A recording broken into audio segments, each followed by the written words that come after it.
All right, so I would like to welcome Dr. Natasha Guess. Welcome to the New Era Festival, and we're just going to spend a few minutes getting to know you and getting to understand your wisdom, your magic, your brilliance. Dr. Natasha Guest is a healthcare compliance consultant who helps small and medium sized practices build practical systems for HIPAA, CMS, and state audit readiness. And her work focuses on turning complex requirements into clear, defensible operations so providers can reduce risk, protect revenue, and focus on patient care. So, welcome, Natasha. Thank you so much, Jess, and thank you for having this festival. I have been having an amazing time going back and listening to all of the speakers. It is wonderful. We really have brought together something incredible. And so, thank you to you and to everyone watching for being a part of it. This has been so much fun. So, Natasha, where are you physically located in the world right now? I am in Smithfield, North Carolina. Nice. I'm All a right, same Southern time girl. zone as me. Yes, Very yes. cool.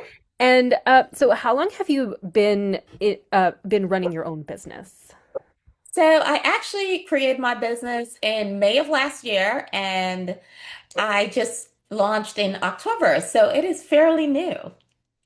That's great. And so, what inspired you to take off in this direction? Because I know that everyone here probably understands that not everyone is bitten by the entrepreneurship bug, and it is not for the faint of heart necessarily. Yes. For me, since I was a young girl, I knew I wanted to be in healthcare and to make a difference.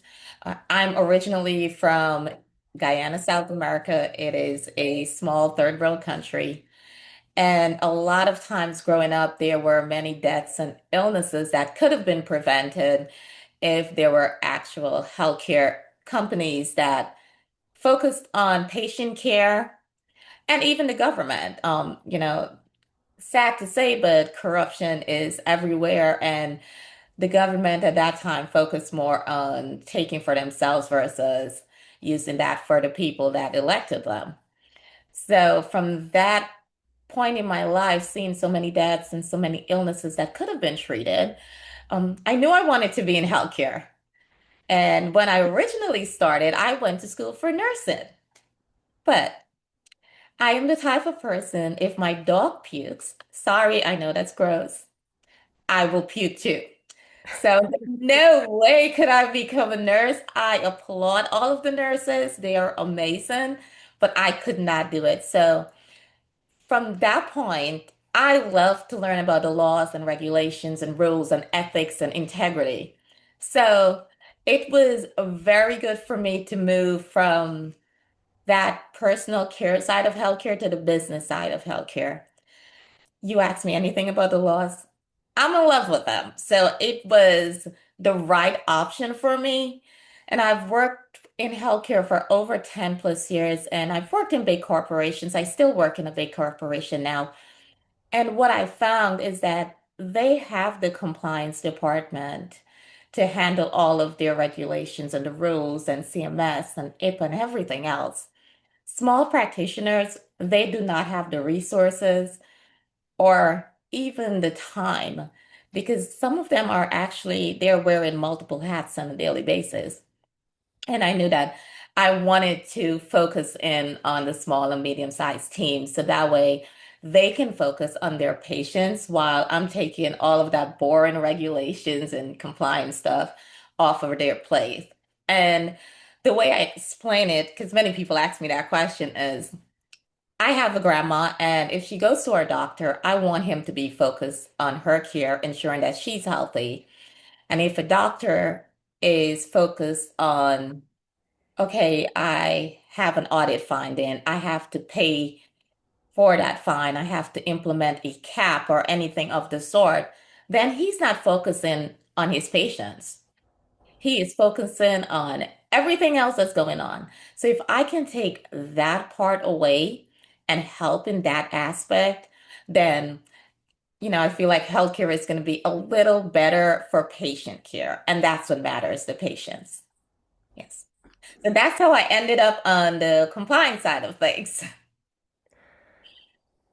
Yeah, making sure that it's because, it's funny, like you hear the word compliance and someone like me who doesn't have a lot of, background understanding in what you do, I think about the rules and regulations. And so um it really drew me in to hear you talk about the heart behind that and how you really are here for the patients. And I loved your talk, which ladies, if you're listening and you haven't yet listened to Dr. Natasha's talk about structure, um, it really is like we need people like you to help hold the structure in place that will take care of us. So thank you Thank you. for that.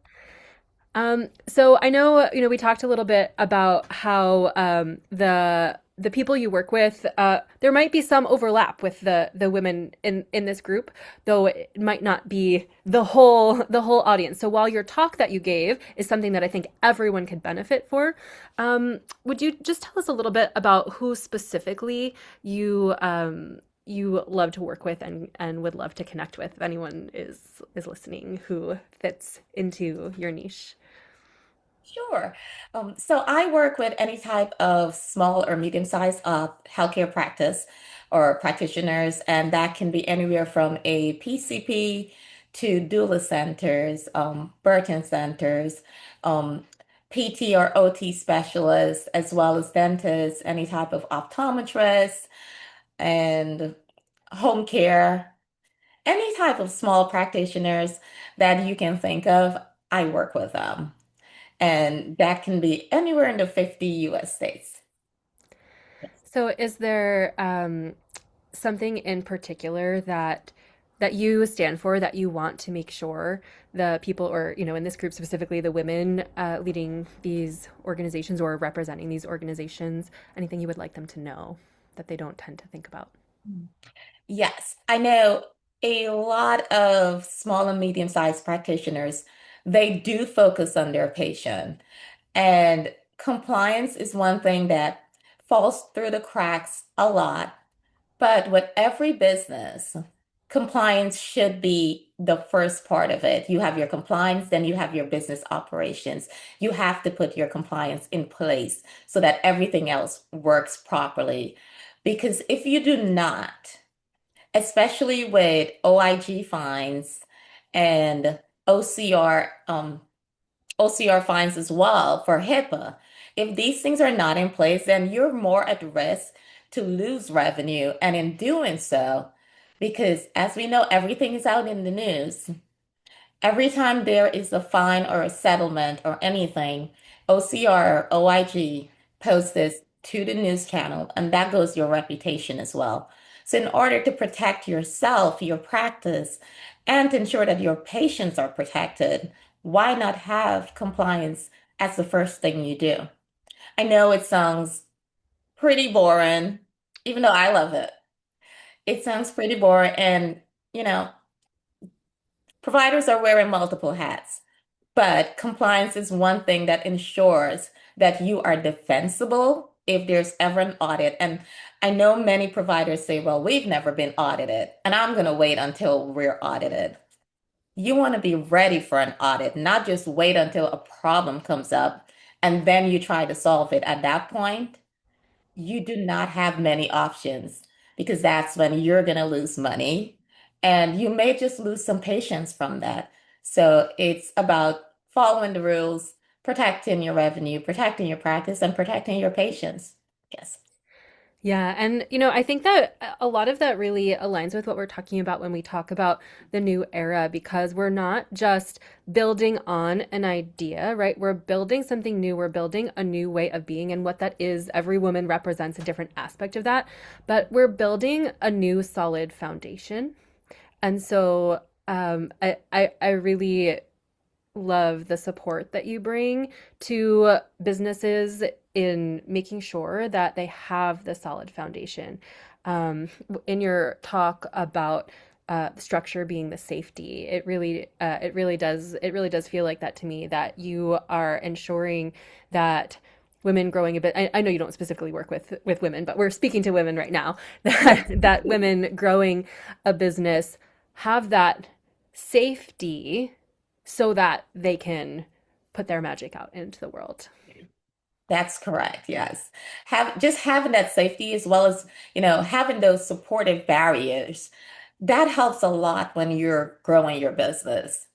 And I think for me, like if I did not have support, I do not know where I would be.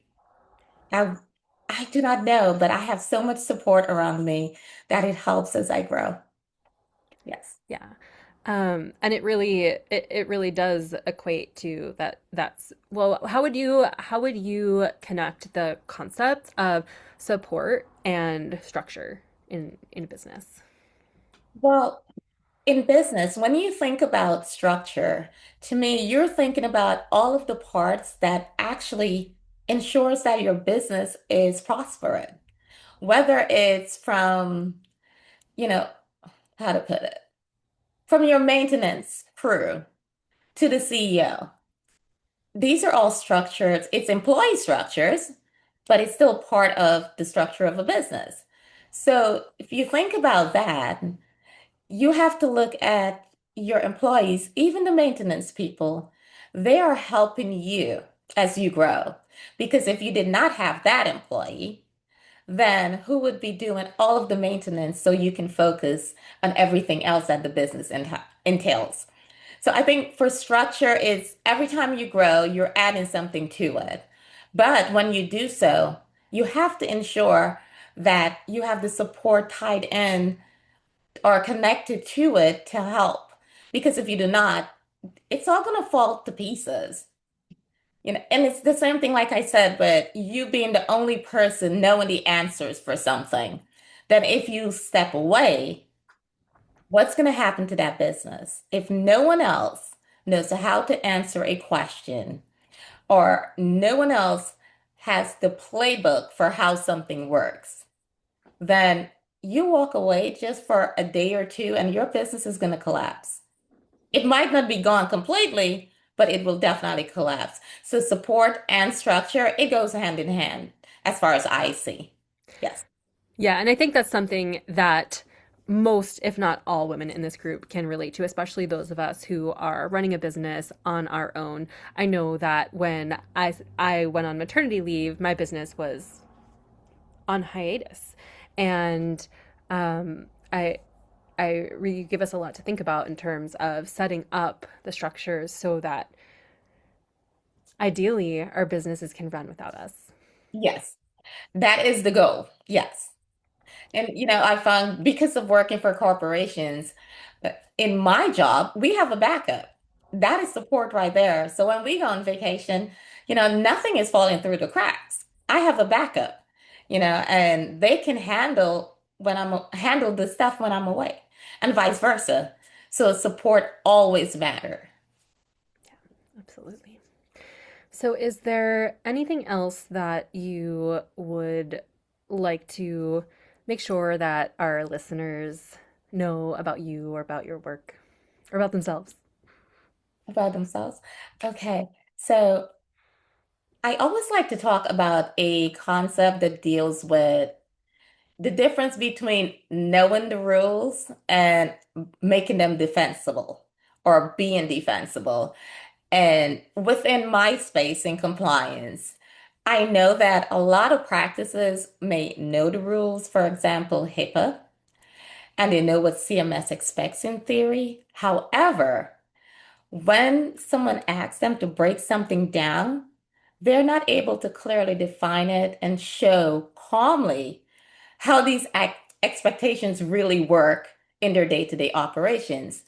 And that type of idea of knowing versus defending, it applies beyond the compliance space. It applies to any type of business. And knowing is knowing is very important, but it is very different from being able to demonstrate how something is handled, how a decision that you made, you know, how did that come into play? Where did you document it? And how can I explain this in a calm manner? So Mm. I do find that the gap is often when stress shows up. Now, someone just walks in, they're an auditor, and they're like, okay, tell me how you do this. Where does it lie? or they question your staff, and that's stressful. So that shows up a lot. And because people feel like they're doing the right thing, but they can't explain it or prove it, they tend to fall into the, oh my God, what am I doing? This is just wrong. And I think with defensibility, it's not about perfection. It's just knowing, well, it's about clarity, actually. It's about being able to explain the what when you do something, why you're doing it that way, and where that information actually live. So I think with businesses, if you always think about the what, the why, and where your information lives, and you can get to that very easily and calmly, I think you'll always be able to defend your decisions. So yeah.